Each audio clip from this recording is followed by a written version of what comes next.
Welcome into a bonus edition of the James Boyd podcast. I am not joined by Jim Aiello, my editor. I am joined by my co-writer, co-beat again, Zak Keefer, after we obviously put out this story on the state of the Colts. So, Zak, how you doing? It's like the upper quartile reunion, right? Is that what it was A called little back in the bit. day? Back in the day, way back when, man. Way back Man, upper when. quartile, no more. Lower quartile is where the reality is, as the story we published yesterday kind of speaks to. Exactly. So I know a few of you who are listening to this podcast who subscribe, even on social media, or reaching out like, hey, we want to hear from Zak. It'd be great to hear from Zak. So I was thinking, yeah, that makes sense. Let me go reach out to Zak. And I'll start with this, Mr. Kiefer. When it comes to the Colts, who you can never stay too far away from, right? You're always, lurking or at least keeping up with what's going on.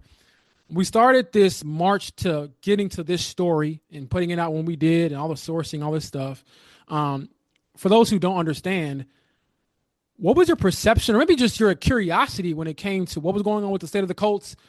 Let's say when Anthony was benched versus where we are now. I think that's when it started, was like when he got benched, we were all coming together like we got to do something on what's happening in Indianapolis. And then obviously that something ended up being what we put out yesterday. Yeah, I've enjoyed covering the league on a national scale, but I still keep my pulse on the Colts just because I live in Indy. We love Indy, and they're such a fascinating team. And the genesis of this story really started after the benching, right? It was late October. And I wanted to know why. Like, how did this happen 10 games into this guy's career? Now, it was a season and a half in his career, but 10 starts into his career. Like, what was going on? And I know too many people in the building not to be curious as to like what's going on? Like, it didn't add up. And furthermore, and you know this because you were in the room asking these questions, the explanation was so poor and vague and infuriating if you're a fan, right? Like, what's going on? Why are they sending this guy to the bench? And I understand Shane Steichen's prerogative to a degree. Everything is in-house. He doesn't want to explain anything. Belichick. I get that. But it just didn't add up in my mind. So that's really when we started to dig into where is this kid at? What's his future look like in this city? And I feel like you would agree with this. The story changed a couple times. He came back from the benching, played well. It looked like the arrow was pointing up. Again, it was against the Jets and the Patriots, who are two of the worst teams in the league. And then the thing that really hit me hard, James, was Sunday. I'm watching the game and I'm having flashbacks, this Giants game. And I'm telling myself, I literally said out loud one time, I've seen this before. And everyone out there that's listening knows what I'm talking about. It was Jacksonville. That was the most stunned I'd been in a long time watching a game. The end of that 2021 season, they had a 99% chance to make the playoffs. You guys know what happened. Jim Irsay was so mad. He was trying to get out of Carson Wentz's contract during the third quarter. They did. But the problem is they still haven't really figured out the quarterback position yet. Exactly. And I think that is probably the crux of all of this when it comes to how we evaluate Chris Ballard, how we evaluate Shane Steichen, how we obviously evaluate Anthony Richardson himself. It's the fact that the quarterback position continues to plague this franchise. And honestly, this is the QB franchise since moving to Indianapolis. The times that they've been good, they've had Peyton Manning and Andrew Luck. Other than that, the Colts haven't really been part of that upper quartile that we've talked about, that we've heard Jim Irsay rave about. It hasn't been that. And I think the swing on Anthony, as you put in the story, as we wrote, was necessary. It was justified. Now, whether you take Anthony or take somebody else, the pressure to finally take one was there, not just from like the public, it was from the owner. And I It think was you time. have more It like was time. context with that as well. Yeah, Jim Irsay told us on a gorgeous veranda in Arizona. There was a couple of us visiting with him during the owners' meetings a couple of years ago, and this was after this Jeff Saturday debacle. While there were rumors about Lamar Jackson to the Colts, remember this was a thing for 15 minutes, and Yeah. we sat down with Shane Steichen, and he didn't really deny it, and Chris Ballard didn't really deny it in terms of like this could happen. Now it would have taken 2 first-round picks and a huge contract and all that, but imagine the Colts with Lamar Jackson. And I think at one point Lamar like liked a tweet that someone said about him going to the Colts. So obviously the internet goes crazy. But that day in Arizona, I walked out of there and knew that they were going to draft a quarterback. Jim Irsay wanted to grow his own. He named all the teams in the league that were successful because they had grown their own quarterback. It's what he did with Luck. It's what he did with Peyton.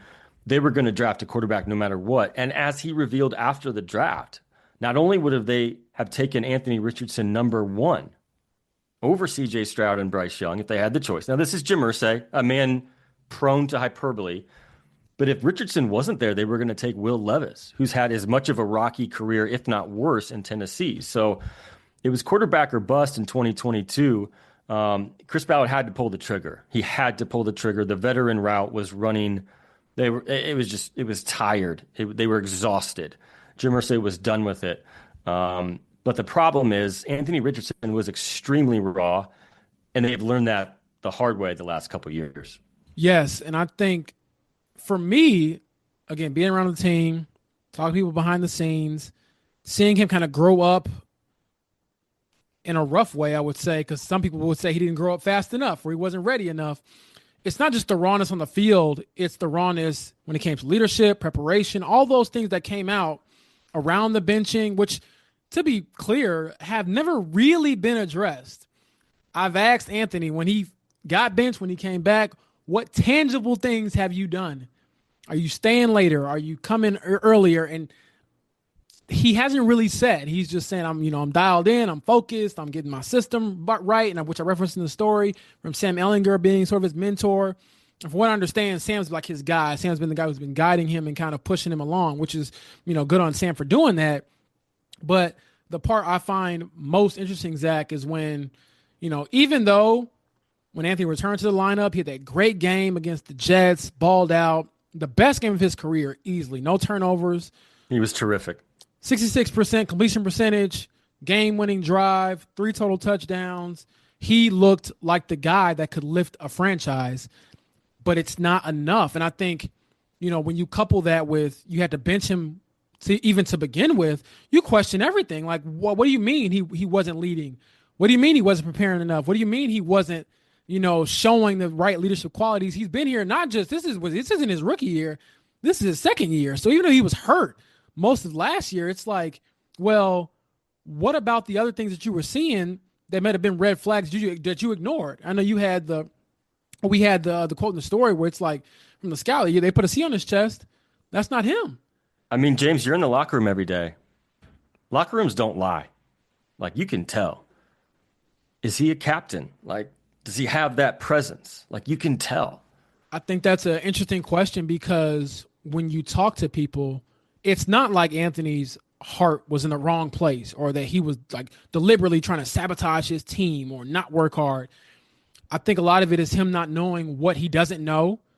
And then to a certain extent, which he's talked about, like perhaps the game has come easy. And he was even saying I had to retrain my brain in the NFL to like not go after every Superman play.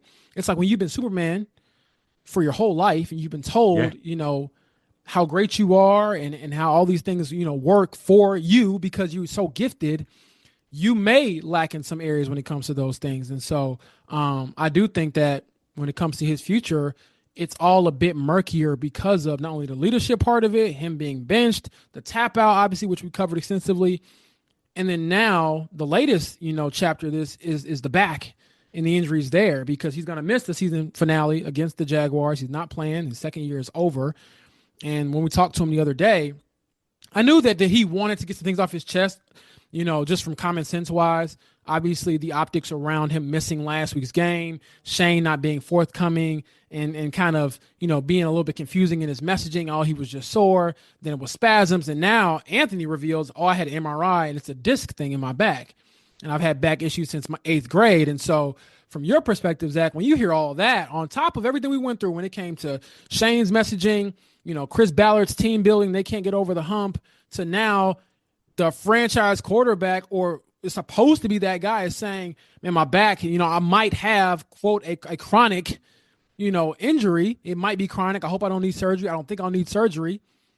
I mean, what do you think when you hear that? You've been through, again, I wasn't here for all of the other, don't bring it up, QB man. things, but I feel like I kind of have to at this point because a lot of Colts fans have been saying, man, we have heard this before. Yeah, that's fair. The word that jumped out at me was chronic. That's not good. That's not good. And to clarify a little real quick, I asked the question. I said, do you think this will be a chronic thing or could be a chronic thing? And he responded and said it might be chronic. So just to clarify for those listening, people might think, what does that matter? He didn't just offer up the word himself. That matters. I asked, using that word, using that terminology. And he did say, I don't think it will be. But again, the fact that it wasn't a definitive no or something like that, it kind of it makes you a little leery when it comes to the quarterback and obviously the quarterbacks that have come through Indianapolis. Yeah, and when you spell it out, like, look, the fans that are scarred from these situations, I don't blame them for one bit. This team misled the public about Peyton Manning's neck, and I know I'm going way back, but that's reality. And they were misled again with Andrew Luck's shoulder. Like Jim Irsay is sitting there in August saying there's a chance he could play in the season opener in 2 weeks, and the dude hadn't even been on a field, and he wouldn't play a game that entire season. So those memories don't leave you because that's how important that position is to this team. We'll see what happens with Richardson moving forward. But he's played, 16 games in 2 years? He's played one season out of two, and the benching is 2 games, but the rest are injuries, and that's a serious concern. Here's the other part, James, I want to pivot to. And I know everyone's talking about what one veteran player said in our story about this team lacking vision. That quote speaks for itself. This is the one that really bothers me if I'm a Colts fan. It's Anthony Richardson after he comes back from his benching. He said, and this is after DeForest Buckner and some other guys met with him. And Buckner said, like, look, I signed an extension here because I believed in you, but you got to do your part. And then after Richardson comes back from the benching, he says, the guys asked me to do certain things. Even if I didn't like doing it, man, you got to do it. Now, here's my problem with that. Should you have to ask your franchise quarterback to do that stuff? And again, all of this is being said with the reality that Anthony Richardson is a good kid with a good heart. Yeah. And he's not purposefully blowing off meetings, rehabs, whatever you want to say. But are you going to win in this league? It's really hard to win in this league with a quarterback where you have to tell him to commit. And maybe this is something that the Colts have shown him and he still hasn't followed it. I don't know exactly the details. Only really the Colts and Anthony Richardson know that. But when you have a guy admitting that sometimes I don't want to do it, but I got to do it, like it's either in you or it's not. I mean, Peyton Manning, I know that's the standard, but Peyton Manning would fall asleep in the film room at 11 o'clock his rookie and second year because he was watching so much film, like obsessed with the game. And I could tell you Andrew Luck stories as well.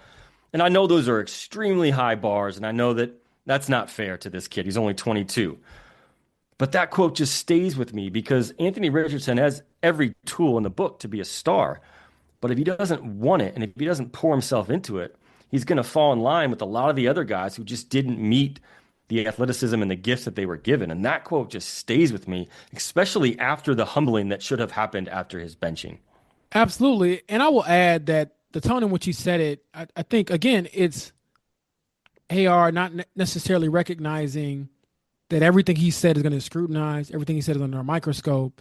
And that's so he another says thing, these James, things. though. So let's go back to the tap out. You asked the question and he admitted he was tired. You cannot do that. You cannot admit you were tired and stepped out of a game as a franchise quarterback. And maybe that's an organizational thing. Someone should have told him. Like, just lie and said you got the wind knocked out of you, dude. Like, just lie. But, like, yeah. I mean, Peyton Manning got his jaw broken, and he came back after missing one play and threw 3 touchdowns. Andrew played with a torn-up shoulder for an entire season. Like, that's the standard. And he was tired, and he missed a snap against Houston in a game they needed to win. And that's just... Like, I think McAfee, for all the haters on McAfee out there, I think McAfee was right. That's less of a reflection on Anthony Richardson than it is the building because Anthony thought it was okay to admit that. Yes, and I think that was a big inflection point again in this season, in Anthony's story arc. And I'll admit, because I didn't play football growing up, I played basketball, we got subs, and so you don't play the entire game, and you don't play every snap, so to speak. So when in the moment, I don't think anybody in that media room kind of knew the magnitude of what he had just said and the firestorm that will follow. Because, again, the context that gets lost on this whole thing is that AR threw a 318-pound lineman off his back. Yeah. He kind of gets him out of some trouble. He runs and gets them, from avoiding disaster. And they're third and forever, so they're going to kick a field goal anyways. And so in his mind, he's like, well, we're not going to, run some crazy play or there isn't a chance to do this. But like you said, the fact that you even want to come off the field is very telling. And just to kind of, put this into further perspective, his backup, Joe Flacco, he talked about how hard it was for him to basically be kind of pushed out in Baltimore. And, when he was back in the saddle this year, I believe it was after the Jaguars game, he was asked something about, hey, Anthony's going through his thing, but, obviously you want to play. So do you talk to him? Do you not? And he's like, I've been through, one thing like him because he's at the time he said, yeah, I missed a game with the hip or whatever. And he was kind of saying that signified the end of my time there. He said, because I did not want Lamar to get in there.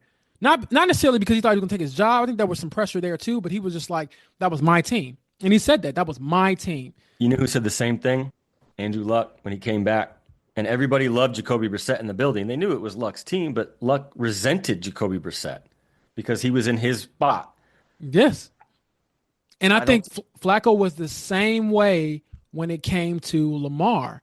And I think that even I've heard from a lot of, Ravens reporters and fans, after that came out, they're like, well, he didn't help Lamar at all. And I think he's not that same Joe Flacco anymore. I think that he now is like, okay, I'm in the twilight zone. Who knows how long I'm going to play? He's a lot more reflective and things like that. But when it comes to Anthony, again, the fact that you just thought, oh, I can just take a play off and I'll still have my job, that message also, hurts you. But the other thing, just to kind of segue a bit, that's interesting about the whole Anthony, whether it's, the tap out, the injuries, whatever, when it comes to the quote unquote, the standard, I think a lot of this falls at the feet of Chris Ballard and what has happened during his tenure. We talk about raising expectations, making the playoffs, winning big, how we're supposed to do things and how things are supposed to go haven't happened in Indianapolis. I mean, he's 61, 69 and 1, I believe. Don't quote me on that, but I know it's, about 8 or 7 games under 500 throughout his 8 years.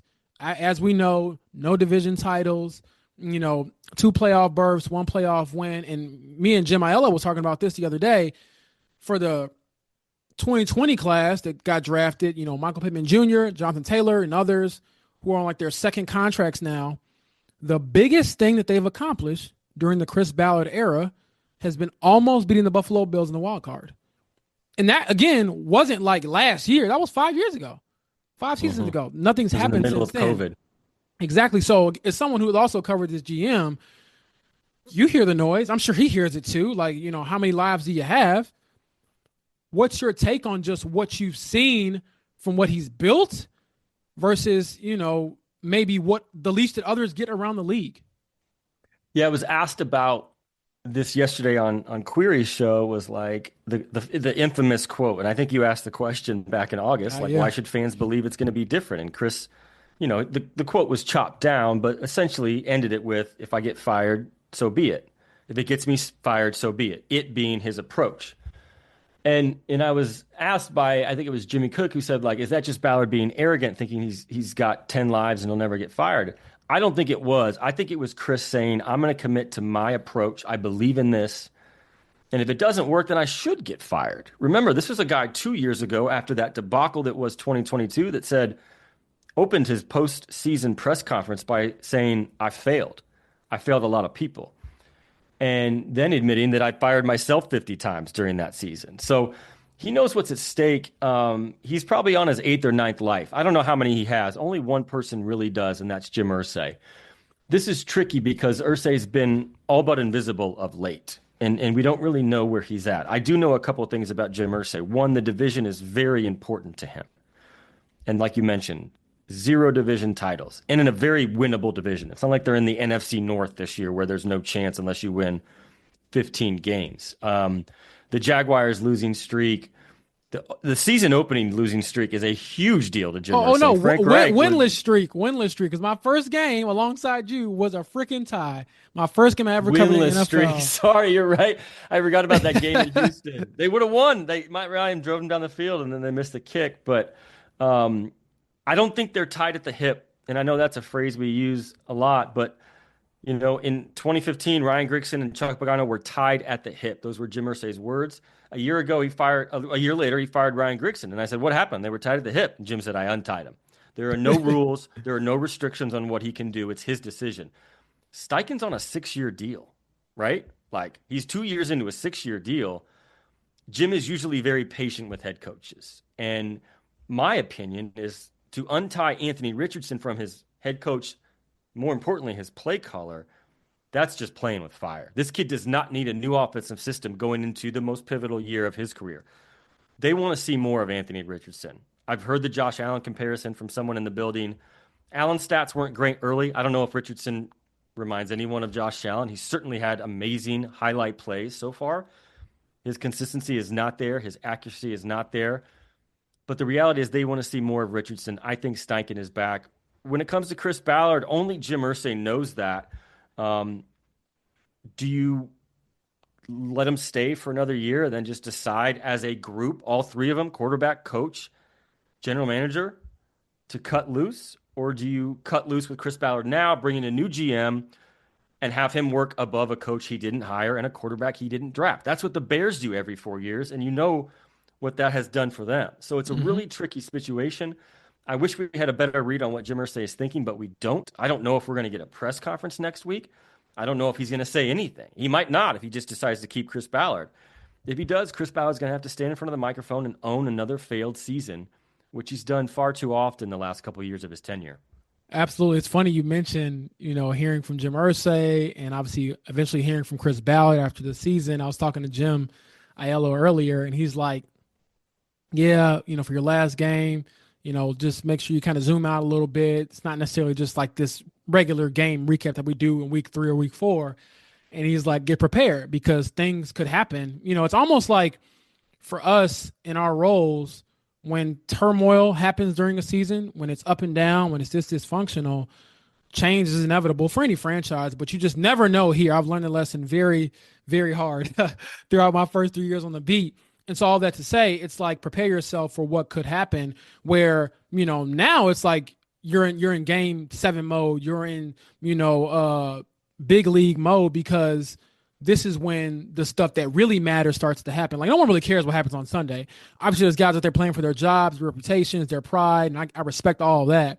But at the same time, it's one of those things where and everyone in that building knows that they're not safe. Like who can you tell me on this roster is safe? And I mean Quentin Nelson, DeForest Buckner, but even then they're getting a little older. I would imagine DeForest Buckner wants to win.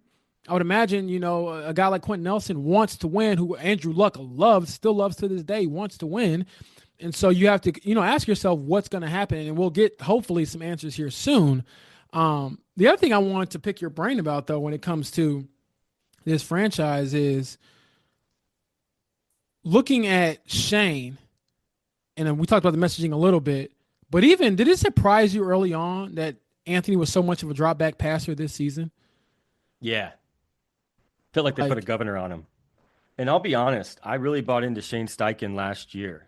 I mean, I'm just watching from afar, and it's really different when you're not there every day. And I know he can be really dry at the podium, but I thought he was phenomenal as a head coach and play caller last year. That team, middling talent in my eyes, and with a mediocre quarterback at best in Gardner Minshew, was a play from a division championship. And it was a really good play. I will stand on that. I just think Shane called a great play, and the kid just dropped it. And it might be a different conversation we're having right now if they had won that game, won a division championship. There's no division drought, and then they host a playoff game. Who knows what happens? Maybe they play the Browns or whatever. But Houston won that playoff game and went to Baltimore. But Shane regressed this year. He regressed as a play caller, and he regressed as a head coach. And I know that what you say at the podium isn't everything, but it's something. Mm-hmm. And he's created multiple messes for his team in what he hasn't said. And almost like kind of we alluded to, he kind of left his quarterback out to dry. Last week was ridiculous, like patently ridiculous to be like, this kid's sore. You're sore and you're not playing in a game where the season's on the line, the playoff spot's on the line, and you're not playing because you're sore. And then everyone correlates that to him tapping out and thinking he's soft. When in reality, as Richardson said yesterday, or 2 days ago, he couldn't stand up. Like anyone who's out there has had back pain. Like back pain is the absolute worst. So that's just like an unnecessary mess that Shane Steichen created for his team. And that's not what coaches should do. At the very minimum, coaches should put their players in the best chance to succeed. And he wasn't doing that. Obviously with the benching, he just didn't help at all, didn't explain it at all. And I think a lot of players, and you alluded to this as well, and you've written about this a lot, were confused as hell as to what was going on, why was it going on, and then when they went back to him 2 weeks later, saying that it was time that he matured. It was like, no, you just went back to him. Maybe he matured. Sure. You just went back to him because Flacco was terrible. Like Chris always says, Right. Ballard always says this. He says, you watch the same games I do. Everybody saw. Yeah, I remember asking Shane that. I was like, so you're mean to tell me Joe Flacco's play had nothing to do with this? He said no. And I was like, BS. I don't believe that. No Like one Chap believes always says, I was born at night. I was not born last night. that. Like we might Exactly. be idiots, but we're not like the biggest idiots out there. Exactly. And it was funny because right after Shane obviously spoke to Joe Flacco that day, and I asked Joe, do you think your play affected you going back to the bench? And he's like, every time you go out there, you're evaluated, which means yes, yes, it's all a factor. And so, again, the messaging is one thing, the play calling is another. And I get it. The play calling, we had the stat in there where they ran him significantly more after the benching Oh, than I never before. got to your point. Yeah. No, they didn't want to hurt. They didn't want to get him hurt. It was Exactly. obvious. And so, Like, and then you look up now and you're like, well, he's out for 2 games. Was Shane right to try to hold him in? But to me, and I talked to Joel Erickson about this at Indy Star, we talked about this at length. A lot of this comes down to him just not being a good enough passer at all right now. And I get it. He threw probably the best pass I've ever seen in my life in week 1 to Alec Pierce. Like I was thinking to myself, how many people on earth can do this? Not many. But then you look up and he's on pace now, not even on pace, it's official. He's going to end the season with the worst completion percentage in Colts history at 47.7%. They have another stat that I had today that I used in a story from NFL Pro where he's got the 3rd worst quarterback rating in a season over the last 15 years in the NFL. And the other 2 are Jimmy Clausen and Deshaun Kaiser, who both are, not good players. Barely. I don't even know if Jimmy Clausen made it to a second contract. I know Deshaun Kaiser barely made it to a second contract. Like these are 2nd-round picks. But that's the company you're keeping right now. And I think that to me, kind of on top of everything else, it's like you cannot perform well enough as a passer yet. And that really hinders you and hurts you when it comes to this offense and this team. Because as and I actually, Chris said this himself, on the record, I think it was last offseason or something. He's like, when you go into a game, if you got a guy that changes the field. And, I don't know if there's many games when we're seeing it right now in Cincinnati where they got all these flaws with their team. Doesn't matter. But they got a dude. They got some playmakers out there. But that dude. I covered teams like that for a long time. Yeah, I know. Exactly. They've had dudes here as well. So that's a really, really tough thing. And then when you look up, obviously, and he's not finishing the season. He's now missed 17 games due to injury, 2 more due to the benching, and again, that's 19 games of a possible 34 through his first 2 years, only 15 starts. I asked Shane today, do you think it's a make it or break it year? And, he didn't say that, but he was like, every year we're evaluated. And I was thinking, well, I just want, people to know this is definitely something that is going to determine all of your futures. And we'll see, if the jigsaw puzzles and all that, kind of fits the same, or the big 3, as I call it, they're all there. And for the last time, for those listening and keep yelling at us about Jim Irsay, we have criticized this man. I think we have all criticized him. But the bottom line is the owner isn't going anywhere. So like I'm not going to come out with a list of like potential owners to replace Jim Irsay. That isn't happening. That's not going to happen. So people who keep yelling about that, I'm like, what do you want me to do? He owns his team. He owns the team. He's unfireable. Right. He's not going anywhere. Like, yes, he's done some questionable things. Jeff Saturday hiring him among them, but he's not going anywhere.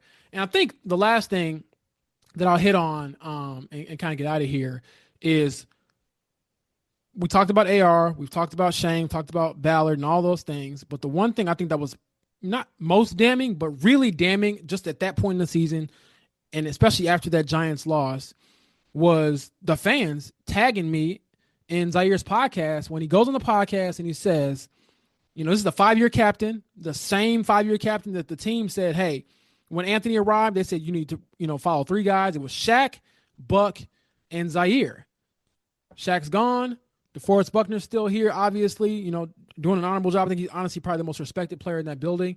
And then you have Zaire, who is, in my mind, he has some of that, like, okay, I wasn't supposed to be here. I'm kind of the underdog. I'm kind of unconventional. and now he's, obviously a Pro Bowler and he's breaking records of tackles. But for him to say, I want to play this, a terrible team like the Giants, a 4-11 and Giants team, I want to smack them. I want to play somebody we're gonna beat up on, and you go out there and you lose in that fashion, and then you have to address that to your team. I mean, Zach, that was one of the last pieces we put into the story. I mean, is that a cherry on top or what? Like what did you think when you saw that clip surface after that game in this season with all this going on for this franchise? The word he used was spank. He wanted to spank the 4-11 Giants. Well, they were the 2-13 Giants. Yep. But they're now the 3-13 Giants because they spanked you on Sunday. And it wasn't the offense's fault. The offense with Flacco was fine. They put up 38 points or whatever it was. It was the most the Giants had scored in a game in 9 years. They hadn't won a home game all year. And the Colts come in there with everything on the line. And again, alluding to what I said earlier, it's a movie that's happened too often. It's the same thing we saw a couple of years ago. I do want to go back a minute ago to what you said about Richardson. And this came to my mind just a second ago. It's really interesting. It's what, a longtime NFL talent evaluator told me a couple years ago. He said, look, when you have these special quarterbacks with special abilities, take it this way. Take away his ability. Take away his Superman power. Can he still win a game on the fourth quarter if he has to? Ask yourself that about Richardson. That's a good if he question. can't run, can he win you a game if he needs a drive in the fourth quarter? I mean, the answer's there, right? I mean, 47%. Now, some of that is drops. The Colts have dropped a lot of balls. A.D. Mitchell was supposed to be good. He's done nothing. The line's been up and down. Richardson has covered up a lot of holes with his scrambling ability. No doubt about it. And not taking sacks as well. But and Chris said this years ago. Chris said you still have to win in the pocket. And Lamar Jackson's probably the best running quarterback of all time. He's an unbelievable layered thrower. I mean, he can find the holes, Andrews, whoever it is. And that's the difference. Like, AR is simply not good enough in that 0 to 15 range. Like, it's not the 20 to 25 yard ones that everyone's up and down on. It's almost like he connects more to Pierce down the field than he does those simple ones. And that's what's holding this team back. I was surprised by Zaïre's comments. I just didn't think a veteran leader like him, who's so well respected in the building in the league, for his journey would do such an immature thing. And I think he would use that word as well. But it came back to bite him. And it's going to be a lesson I don't think he forgets. But it does speak to this team and the leadership and what we wrote about. Really, you spent 3,000 words and we spent 2 months on this story to basically sum up a team that just doesn't know where it's going. And it's everybody's hands are dirty. The owner, the GM, the coach, the quarterback, the players, the leaders. This is why they're not going anywhere, and this is why nothing ever changes. Exactly. As that Colts veteran said, there's no vision. And if there is one, it's hard to see right now. So obviously, I hope you all enjoyed this episode, sort of a throwback between me and Zach. Zach, thanks for joining us. And I'll end on this. Zach told me when I joined the Colts beat, hey, man, this team is steady. It's smooth. It's pretty chill. I think you might be putting words in my mouth there. No, I'm exaggerating a little bit. That's taken years off of my life. And it's taken years off your life the last 18 months or so. Exactly. No, I'm just joking. He did tell me, though, the NFL was the big leagues. And I felt that the most because, we can go through good seasons, bad seasons. The bottom line is when you've covered an NFL team, man, all these things matter in the grand scheme of things because you're covering the number one sport in America by far. And so it's been exciting. It's been crazy. It's been nuts. But obviously glad to collab with Zach again for this story. So for those listening, you can subscribe again to the James Boyd Podcast, wherever you get your podcasts. We'll check in soon after the season finale. But hopefully, Zach, I don't hear from you, anytime soon. So we'll see. If you need me, you know where to find me. Thanks for having me on.